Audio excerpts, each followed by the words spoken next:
Salut à tous, bienvenue sur le plateau de C'est quoi un ingénieur pour un nouveau numéro. Alors j'ai pour habitude ici même de recevoir des ingénieurs diplômés qui viennent nous parler de leur parcours, de leurs études et de la vision qu'ils ont de leur profession. Et bien pour cette émission, nous avons décidé de donner la parole à l'une de celles qui participent à la sélection de ces futurs ingénieurs. Elle est directrice communication et admission de l'ESCOM Chimie à Compiègne. Bonjour Fabienne Famchon. Bonjour Guillaume. Merci d'être avec nous et d'avoir accepté de répondre aux questions de C'est quoi un ingénieur. Alors avec vous, on va essayer d'en savoir un peu plus sur la vision que peuvent avoir les écoles sur ces futurs ingénieurs. Alors avant toute chose, j'ai une première question pour vous. Est-ce que vous pouvez nous présenter en quelques mots ce qu'est l'ESCOM et ce qu'est la FESIC, le réseau auquel appartient cette école? Alors l'ESCOM, c'est une école de chimie, c'est une école d'ingénieurs en 5 ans, donc qui se fait tout de suite après le bac, si on le souhaite.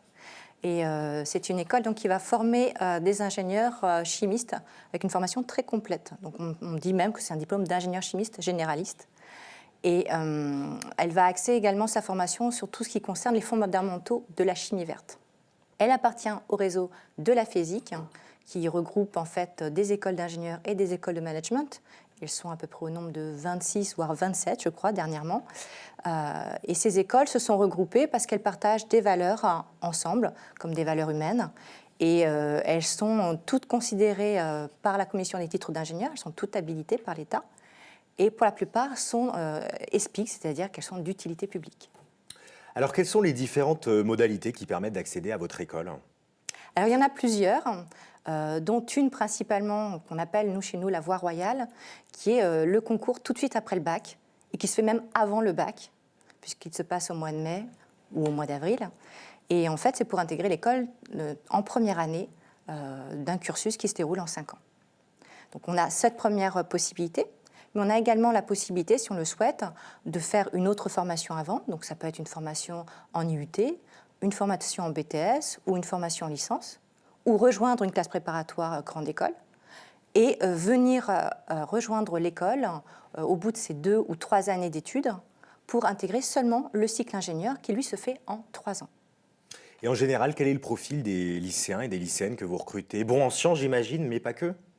Alors, je dirais d'abord, avant d'être bon en sciences, je pense aussi avoir été touché ou avoir eu un déclic au niveau de la chimie. Donc, la plupart du temps, ce sont des jeunes qui sont passionnés de chimie, qui ont découvert la chimie au lycée et qui ont envie de poursuivre justement leur profession dans ce domaine. Et donc, ils vont aimer la chimie, ils vont effectivement avoir envie de faire des sciences et surtout de faire des sciences sous un aspect très concret. Parce que chez nous, il y a quand même 60% de TP, de TD, et donc on va beaucoup mettre en pratique ce qu'on apprend en cours. Et alors, est-ce que ça arrive qu'il y ait des abandons en cours de cursus, des gens qui se réorientent, c'est fréquent? Alors ça arrive, ce n'est pas la majorité, heureusement, mais il faut savoir quand même que lorsqu'on a 17 ou 18 ans, ce n'est pas toujours facile de faire un choix d'orientation tout de suite après le lycée. Et il arrive que finalement, le choix ait été soit fait, soit un peu subi aussi, puisqu'il y a une influence quand même des parents qui mettent une pression importante à ce moment-là. Donc on a quelques jeunes qui effectivement changent d'orientation au bout de la première année. Et puis des jeunes qui n'ont pas fourni aussi les efforts nécessaires pour pouvoir réaliser leur projet. Alors, dans une école comme la vôtre, l'ESCOM Chimie, qu'est-ce qu'on y apprend concrètement? Quelles sont les différentes filières qu'on peut faire au sein de votre école? Alors comme la chimie, c'est un domaine qui touche finalement tous les produits que nous consommons, que nous utilisons, on peut travailler dans tous les secteurs d'activité.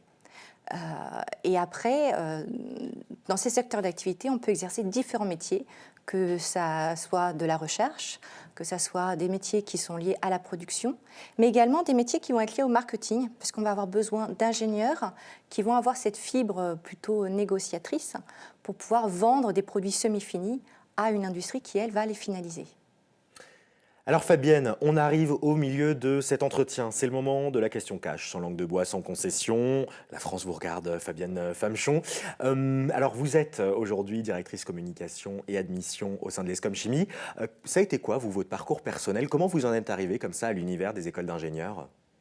Je dirais que ça a été un hasard, tout simplement, puisqu'en fait, on s'imagine souvent que je suis de formation chimiste, et pas du tout, puisqu'en fait, moi, j'ai une formation de marketing et de communication. puisque j'ai en charge toute la communication de l'école. Et j'ai quand même tout un parcours en entreprise avant d'avoir découvert le milieu des écoles d'ingénieurs.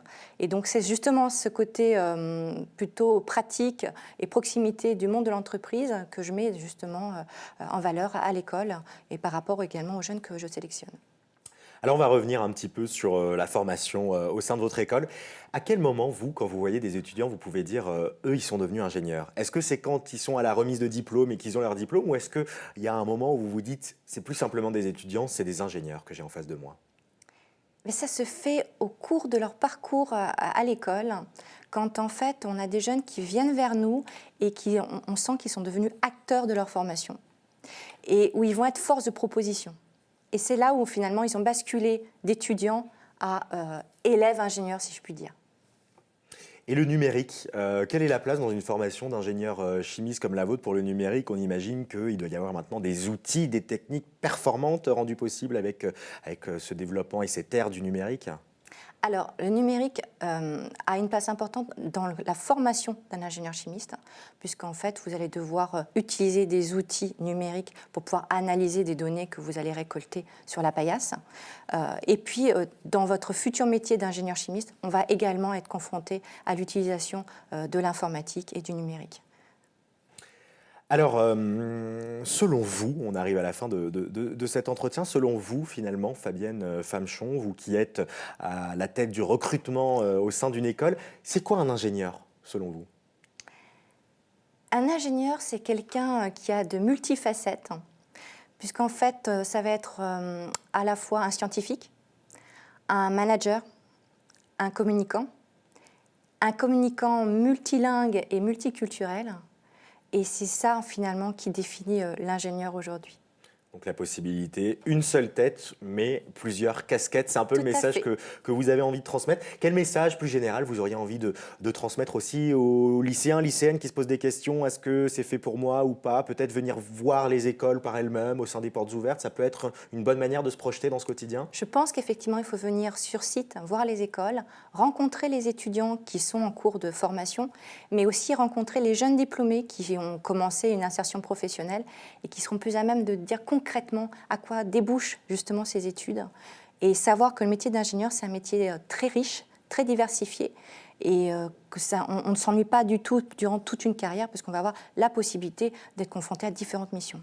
Et ben voilà. Merci beaucoup Fabienne Famechon d'avoir répondu à toutes ces questions. Merci à vous de m'avoir reçu. Et alors grâce à vous, on en sait plus sur la sélection dans les écoles d'ingénieurs et la façon aussi dont sont traitées ces candidatures. Est-ce que vous recherchez un petit peu dans les profils? Merci à vous d'avoir suivi ce nouveau numéro de C'est quoi un ingénieur? Alors vous savez, je le répète souvent, et Fabienne Famechon vient de le dire, la profession d'ingénieur a de très nombreuses autres facettes. Je vous propose donc que l'on se retrouve très vite, ici même sur ce plateau, pour découvrir le portrait d'un ingénieur. Et puis d'ici là, rendez-vous sur demain.fr et mcetv.fr pour voir, revoir et partager cette émission. Et puis je vous donne également rendez-vous sur mon blog L'Ingénu Ingénieur. À très bientôt.